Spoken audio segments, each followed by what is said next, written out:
टिक्का नराखी पार्टीका आगामी नीति कार्यक्रम सिद्धान्त लक्ष्य उद्देश्य संगठनात्मक संरचना सम्बन्धी बहस भन्दा अन्य विषयहरूमा केन्द्रित भए शीर्ष नेतृत्व तहमा देखा परेको अन्तर्विरोध कुनै पनि अर्थमा ग्राह्य र उपयुक्त नभएकोले हामी कार्यकर्ताहरूको तहबाट साथ र सहयोग हुन सक्दैन।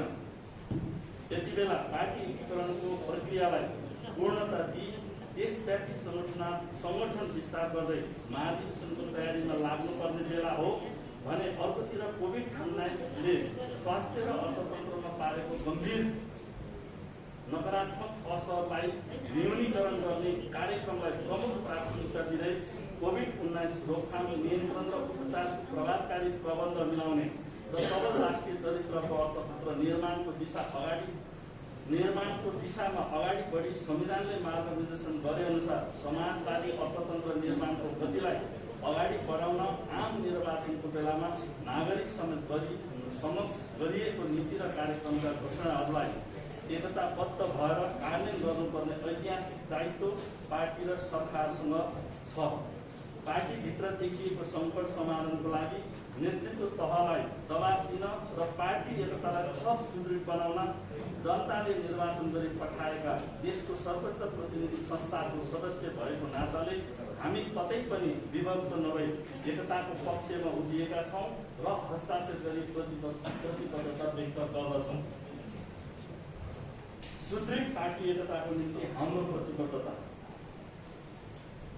यसभन्दा अगाडि विगतमा हाम्रो पार्टीभित्र रहेको विभिन्न विचार समूहमा उपल्लो नेतृत्व तहहरूसँगै विभक्त भए तापनि तत्काललाई एकताको महाधिवेशन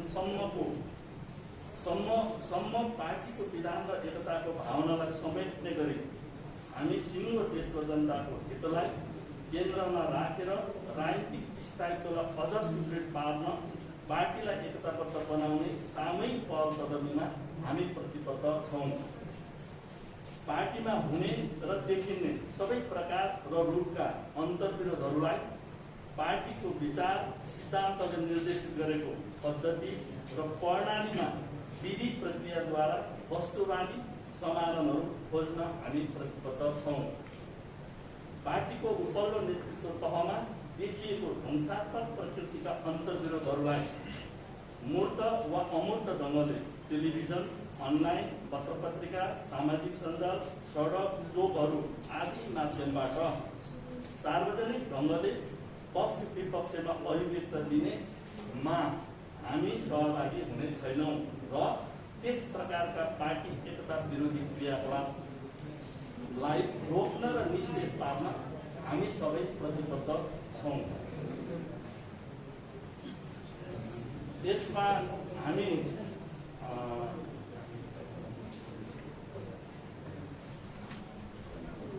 सङ्घीय संसदका माननीयहरू यहाँ हामीले नामलाई अल्फाबेटिकल्ली यहाँ राखेका छौँ।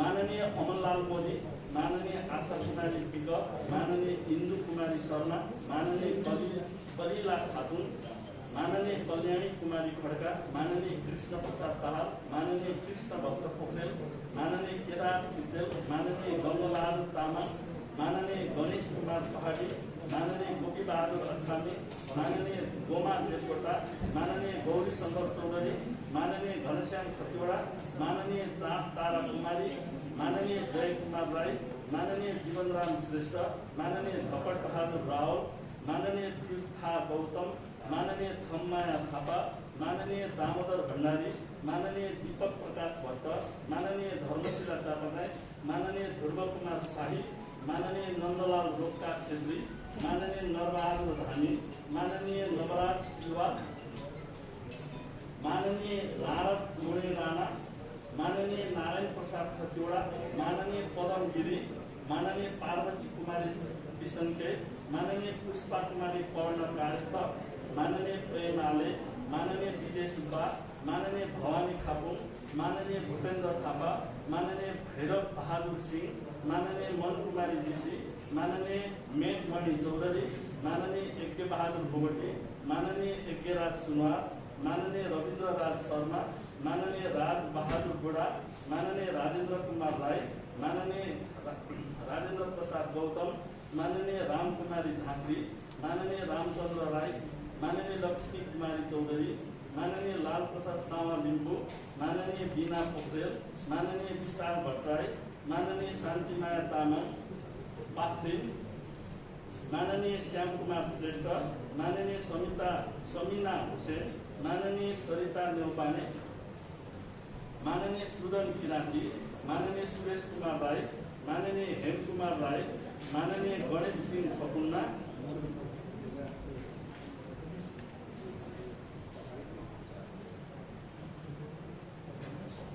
माननीय अञ्जना बिसङ्खे, माननीय कृष्णलाल महर्जन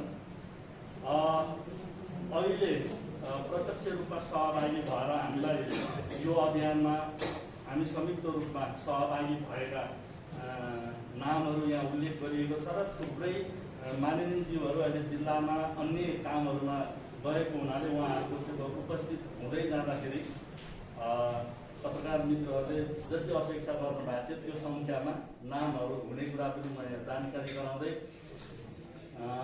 जम्मा हामीसँग अहिले 61 जना माननीयहरू हामी सहभागी छौँ र मैले फेरि पनि विलम्ब नगरिकन यो अभियानमा यो जो हाम्रो घोषणापत्र प्रतिबद्धता पत्र माथि प्रतिबद्धता जनाउनको निम्ति छोटो मन्तव्य राखिदिनको निम्ति म माननीय विशाल भट्टराईजीलाई अनुरोध गर्न चाहन्छु।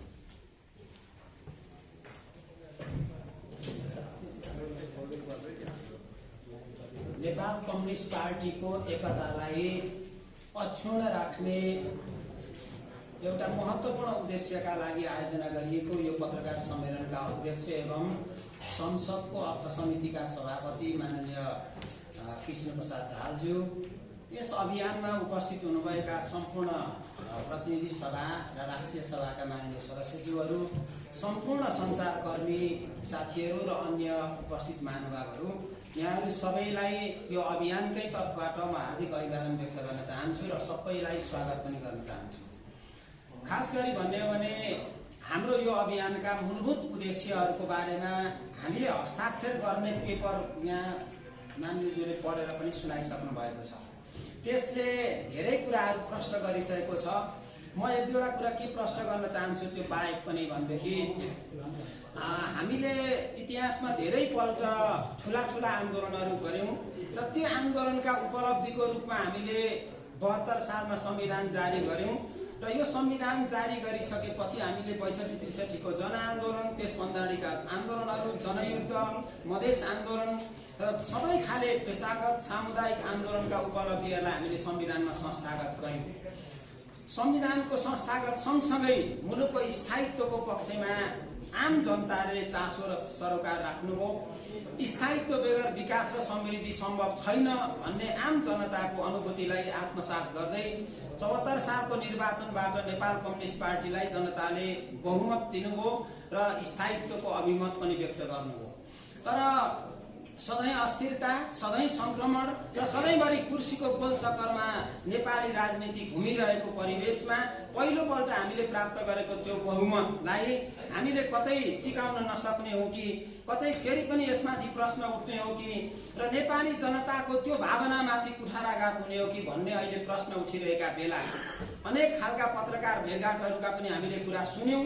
हामी निर्वाचित सांसदहरू यस्तो बेलामा किन चुप लागेर बस्ने भनेर हामीले यो अभियान प्रारम्भ गरेका छौँ र अभियानको प्रारम्भमा हामीले हस्ताक्षर गऱ्यौँ र आज पत्रकार सम्मेलन गर्दैछौँ। यसपछि पनि हाम्रो यो अभियान निरन्तर जारी रहने कुरा पनि म यहाँहरूको बिचमा जानकारी गराउन चाहन्छु र यो अभियान अन्तर्गत उस्तै पर्यो भने हामी पार्टी कार्यालयमा धरना, त्यसपछि नेताहरूका निवासहरूमा धरनादेखि नेताहरूसँगका विभिन्न प्रकारका भेटघाटहरू पनि हामी तीव्र रूपमा अघि बढाउने पनि म यो अभियानको तर्फबाट जानकारी गराउन पनि चाहन्छु।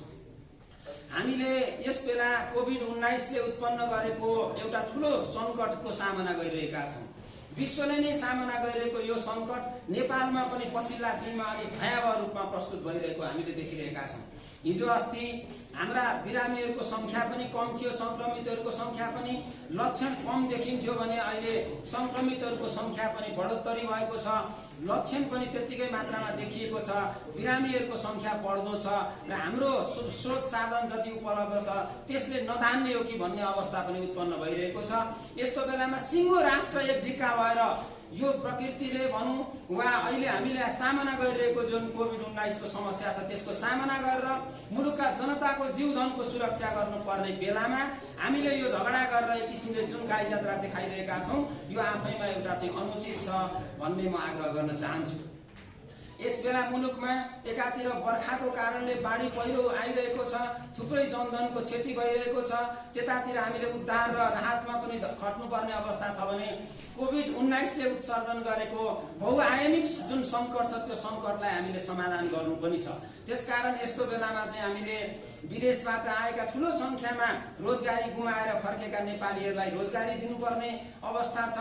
आर्थिक रूपमा देश एउटा टाट पल्टिने अवस्थामा बुझिँदै गएको अवस्था छ।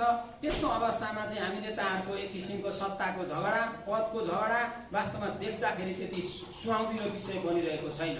यहाँ कुनै सैद्धान्तिक लडाइँ छैन, न यहाँ कुनै वैचारिक र कुनै त्यस्तो किसिमको एउटा दार्शनिक लडाइँ पनि होइन। यो एक किसिमको भन्दाखेरि प्रष्ट देखिने गरी चाहिँ पदको लडाइँ जस्तो देखिएको छ। यस्तो बेलामा हामीले जनताका बीचमा गरेका वाचाहरूको उल्लङ्घन गरेर हामी यस्तो गतिविधिमा लाग्यौँ भने हाम्रो जनमत मात्रै बिग्रिने कुरा होइन, हाम्रो यो प्रणालीमाथि प्रश्न उठ्न सक्छ।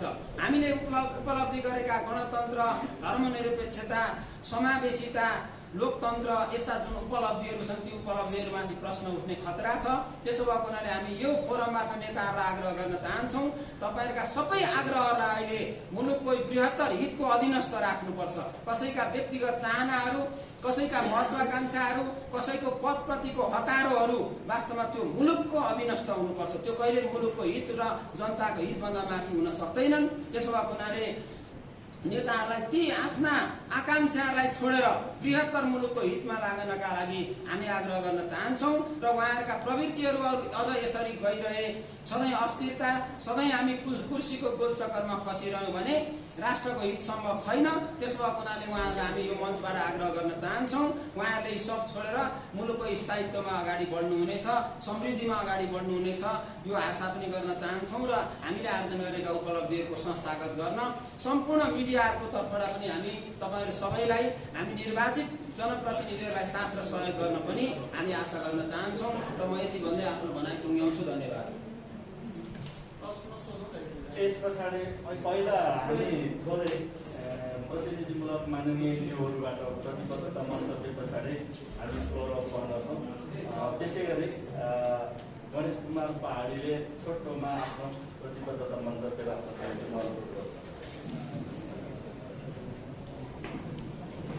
आजको यस पत्रकार भेटघाट कार्यक्रमका सभापति माननीय कृष्ण प्रसाद दाहालज्यू, सम्पूर्ण माननीय सदस्यज्यूहरू, पत्रकार साथीहरू र उपस्थित सम्पूर्ण मित्रहरूमा सर्वप्रथम हार्दिक अभिवादन व्यक्त गर्न चाहन्छु।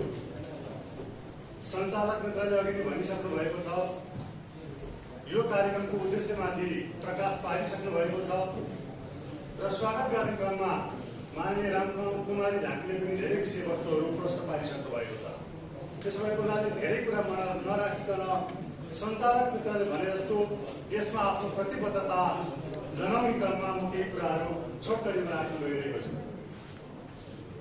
आदरणीय पत्रकार मित्रहरू, माननीय सदस्यहरू, आज हामी यो संविधानको प्रभावकारी कार्यान्वयन मार्फत समृद्ध नेपाल निर्माणको महान अभियानमा छौँ र यो कार्यभारलाई पूरा गर्नको लागि एकताबद्ध र सुदृढ नेकपाबाट मात्र सम्भव छ।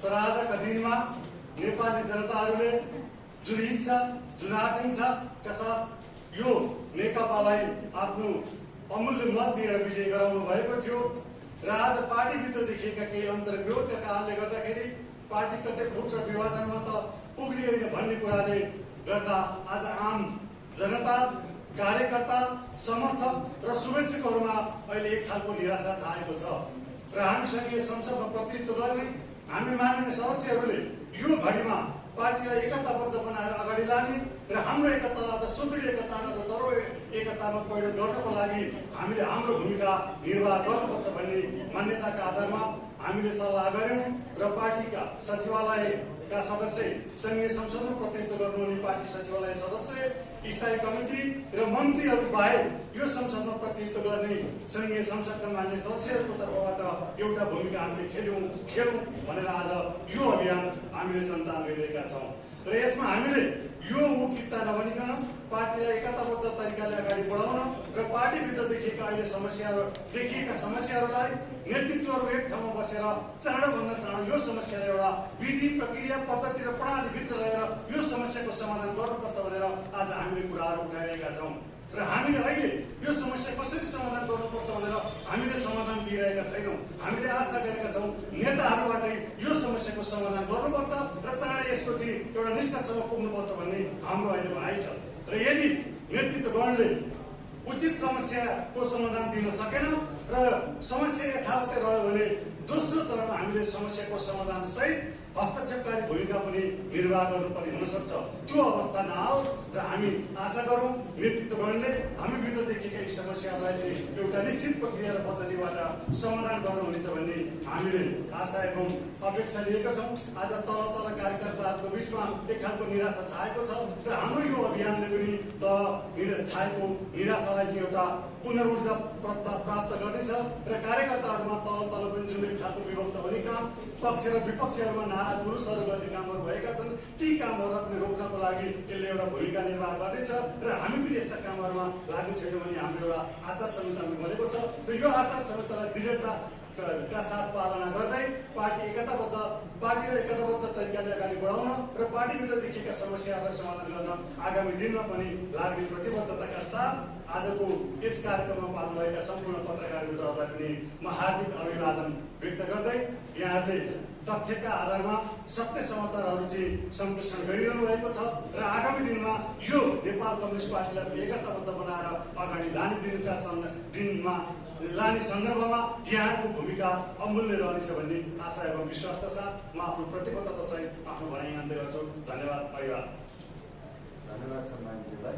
त्यसै गरी प्रतिबद्धता मन्तव्यको रूपमा नारद मुनि राणाजीलाई अनुरोध गर्न चाहन्छु। संघीय सांसदहरूको तर्फबाट पत्रकार भेटघाट कार्यक्रमका सभाध्यक्षज्यू, मान्य सदस्यज्यूहरू, पत्रकार मित्रहरू, सबैलाई सर्वप्रथम कैलाली जिल्ला सुदूरपश्चिम प्रदेश निर्वाचित गर्ने र त्यस क्षेत्रका सम्पूर्ण कार्यकर्ताहरूको भावनात्मकहरूसँग साट्नु पाउँदा खुसी लागेको छ र सर्वप्रथम अघि हाम्रा कार्यक्रमका सञ्चालकजीले भन्नुभयो, मान्यजीले भन्नुभयो, प्रष्ट शब्दमा भन्नुभएको छ हामी पार्टी एकताको सुदृढ एकताको पक्षमा आज हामी यहाँ उपस्थित भएका छौँ। म त्यो ऐक्यबद्धताप्रति आफ्नो ऐक्यबद्धता जाहेर गर्न चाहन्छु। हामी तपाईँहरू सबैलाई थाहा छ कि वास्तवमा कुन पृष्ठभूमि, कुन जगमा हामीले चुनाव गरेका थियौँ र कुन जगमा उभिएर नेपाल कम्युनिस्ट पार्टी नेकपा एकता भएको छ। यो सबैलाई जाहेर भएको विषय हो र मलाई थुप्रै मेरो क्षेत्रका पार्टी कार्यकर्ताहरूले र जनताहरूले मलाई प्रश्न गरेका कारणले र ती प्रश्नहरू तपाईँहरू मार्फत शीर्ष नेताहरूलाई गर्न चाहन्छु। मलाई सोधेका छन् प्रश्नहरू कि तपाईँहरूले कुन जगमा जनतासँग हामीसँग मत माग्नु भएको छ भनेर मलाई जनताहरूले प्रश्न गरेका छन्। तपाईँहरूले सुदृढ सरकार, स्थिर सरकार, आर्थिक उन्नति र प्रगति गर्ने सरकार निर्माण गर्छु भन्नुभएको थियो। निर्वाचनपछि पार्टी एकता गर्छु भन्नुभएको थियो। तपाईँहरू फर्केर हेर्नुहोस्, तपाईँहरूले जारी गरेका संयुक्त घोषणापत्रहरू फर्केर हेर्नुहोस् भनेर यी जनताहरूको प्रश्न छ। मलाई प्रश्न गरेका छन् पार्टीका कार्यकर्ताहरूले, तपाईँहरूले विधिको कुरा उठाइराख्नु भएको छ, तपाईँहरूले पद्धतिको कुरा उठाइराख्नु भएको छ। पार्टी एकता गर्दाखेरि तपाईँहरूले निर्माण गरेको विधि जो हामीले 75 साल जेठ 2 गते दुईटा अध्यक्षको बिचमा जारी भएको कुरा के त्यो कागजको खोस्टो मात्रै हो? त्यो विधि होइन र? त्यसमा लेखिएका 5वटा बुँदाहरू कुन कुरालाई इङ्गित गर्छन् भनेर मलाई प्रश्न गरेका छन्। म ती प्रश्न तपाईँहरू मार्फत शीर्षस्थ नेताहरूलाई, पार्टी एकता गर्ने नेताहरूलाई भन्न चाहन्छु। यसरी के यो त्यो विधि थिएन? त्यसमा तपाईँहरूले लेखेका बुँदा नम्बर 1, बुँदा नम्बर 2, बुँदा नम्बर 3 मा पार्टीको नेतृत्व, सकारात्मक कुराहरू, वैचारिक कुराहरू तपाईँले कहाँबाट टुङ्ग्याउने विधि निर्माण गर्नुभएको थियो? तपाईँहरूले निर्णय गर्ने कुराहरू बुँदा नम्बर 3 मा सहमतिबाट के हो? सहमति बेला कुरा बहुमत अल्पमतका कुरा त्यहाँ छँदै छैन। सहमतिका कुराहरू यी के हुन्? यी कुराहरू शीर्ष नेतालाई गरिदिनुहोस् भनेर मलाई मेरो जिल्लाका तर्फबाट पार्टी नेता कार्यकर्ताहरूले सोधेका छन्। त्यसकारण म यो प्रश्न शीर्षस्थ नेताहरूलाई गर्न चाहन्छु, के यो विधि थिएन? के हो विधि भने? कहाँ छ विधि? पार्टी एकताको विधान, अन्तरिम विधान जारी गर्यो। हामीले केन्द्र कमिटीबाट विधान पारित गर्यो। केन्द्र कमिटीले प्रज्वल ध्वनिका साथ सर्वसम्मत ढङ्गले राजनीतिक प्रतिवेदन लगायतका थुप्रै कार्यदिशाहरू सरकारलाई, पार्टीलाई र सरकारलाई निर्देशन गरेको छ। के त्यो विधि थिएन? ती निर्णयहरू हाम्रो महाधिवेशन नहुन्जेलसम्मका लागि सहमतिमा जाने भन्ने कुराहरू उल्लेख भएको थिएन। केन्द्र कमिटीको बैठकले महाधिवेशन सहितमा गर्ने भन्ने कुरा निर्णय गरेको कुरा के त्यो विधिभित्र पर्दैन? त्यसकारण यावत प्रश्नहरू मलाई मेरो क्षेत्रबाट, मेरो जिल्लाबाट मलाई पार्टी कार्यकर्ता र जनताहरूले गरेको हुनाले मैले प्रश्न तपाईँहरूको विशेष नेताहरूलाई गर्न चाहन्छु, के हो? हामीले पार्टी विभाजन गर्नु नै थियो भन्ने कथा किन गर्यो भन्ने पनि प्रश्न गरेका छन्। त्यस कारणले सपनाहरू धेरै भन्नुभयो तपाईँहरूले। अब ती सपनालाई कुठाराघात गर्ने अधिकार तपाईँहरूलाई छैन भनेर प्रश्न गरेका छन्। त्यस कारणले हामी सांसदहरू, हामीसँगै सांसदहरू प्रत्यक्ष रूपमा जनतासँग जोडिएको हुनाले जनताका प्रश्न हामीसँग जोडिनु, हामीलाई गर्नु स्वाभाविक हो। त्यस कारणले म शीर्ष नेताहरूले भन्न चाहन्छु, तपाईँहरू आफूलाई असक्षम अयोग्य साबित नगर्नुहोस्। सचिवालयबाट टुङ्ग्याउनु पर्ने विषय थाई कमिटीमा पुर्यायो। थाई कमिटीको बैठक स्थगित हुँदा हुँदा हुँदा अहिलेसम्म बस्न सकेको अवस्था छैन। हामीले केन्द्र कमिटीको माग गरेका छौँ। केही केन्द्रीय सदस्यज्यूहरूले केन्द्रीय कमिटीको बैठकको माग गरेका छन्। के हामी सचिवालयका नेतृत्वहरू असफल भएर हो? थाई कमिटी असफल भएर हो? या हामीहरू कहीँ न कहीँ विधि निर्माण गर्दाखेरि हामी त्रुटि गरेका थियौँ? यावत प्रश्नहरू हाम्रो बिचमा उठिरहेको हुनाले म सम्पूर्ण शीर्षस्थ नेताहरूलाई अनुरोध गर्न चाहन्छु, हार्दिकतापूर्वक अनुरोध गर्न चाहन्छु, अहिले जनताले दिएको जनादेश, जनताले दिएको म्यान्डेट, जुन जगमा हामीले टेकेर एकता गऱ्यौँ, त्यो एकतालाई अन्तिम गन्तव्यसम्म, अन्तिम लक्ष्यसम्म पुर्याउनतर्फ लाग्नुहोस्। तपाईँहरूले कहाँ कहाँ के सहयोग गर्नुपर्छ हामी तयार छौँ। हामी सरकारलाई सहयोग गर्न तयार छौँ। पार्टी केन्द्रीय सदस्यको नाताले पार्टीका नेतृत्वलाई सहयोग गर्न तयार छौँ। तर कदापि चोइटिएर जाने, पार्टी टुक्राउने दिशातर्फ अगाडि बढ्नुभयो भने हामीहरूको साथ तपाईँहरूलाई रहने छैन। त्यसकारणले समयमै सजग रहनुहोस्। कुनै नेतालाई, कुनै व्यक्तिलाई पद पाइन भनेर पदको लडाइँमा कहीँ मेरो मान्छे पदस्थापन भएन, मेरो मान्छेको व्यवस्थापन भएन भनेर कुण्ठा पालेर, ईर्ष्या पालेर, रिस डाहले पार्टी सङ्गठन अगाडि बढ्न सक्दैन। त्यस कारणले तपाईँहरूले हामीलाई दिने के हो? हामी तपाईँहरूको पछिल्लो पुस्ताका हामी पनि कार्यकर्ता हो, नेता हो। तपाईँहरूले हामीलाई के सिकाउँदै हुनुहुन्छ? तपाईँ कस्तो विधि हामीलाई सिकाउँदै हुनुहुन्छ? कस्तो अनुशासन, कस्तो स्कुलिङबाट हामीलाई डोर्याउन खोज्दै हुनुहुन्छ? भोलि तपाईँहरूका पछि लाग्दा लाग्दा भोलि देश र पार्टी कहाँ पुग्ला? त्यस कारण तपाईँहरू त्यो भरमा नबस्नुहोस्। पार्टी एकतालाई अझै पनि तपाईँहरूको बिचमा हामीले सर्वसम्म म्यान्डेट दिएका छौँ। तपाईँहरू दुईजना एकताका पक्षधरका नेतृत्वकर्ताहरू, तपाईँहरूले हामीसँग सल्लाह नगरिकनै जसरी पार्टी एकताको जननिर्माण गर्नुभयो, पार्टी एकता गर्नुभयो, हामीले खुसीले गदगद भएर ताली बजायौँ। त्यही जगमा टेकेर तपाईँहरू अगाडि बढ्नुहोस्। पार्टीलाई सुदृढ एकता गरेर नेताहरूको बिचमा केही मनमुटावहरू छ भने आफै छलफल गरेर अगाडि बढ्नुहोस्। पार्टीलाई चुस्त दुस्त बनाएर, समृद्ध बनाएर, सुदृढ बनाएर अगाडि बढ्नुहोस्। यही आह्वान गर्न चाहन्छु। धन्यवाद। हामी एकदम सबै व्यस्ततामै छौँ। व्यस्तताकै बिचमा हामीले यो ऐतिहासिक कार्यक्रम गर्दैछौँ र हामीले यो सामूहिक एउटा प्रतिबद्धता जुन हामीले गरेका छौँ त्यसभित्र रहेर छोटोमा प्रतिबद्धता जनाउनको निम्ति म माननीय अञ्जना बिसङ्गे ज्यूलाई छोटोमा, एकदम छोटो, जति धेरै बोल्यो त्यति धेरै तन्किएको फेरि जस्तो आउँछ त्यसरी छोटोमा प्रतिबद्धता जनाउन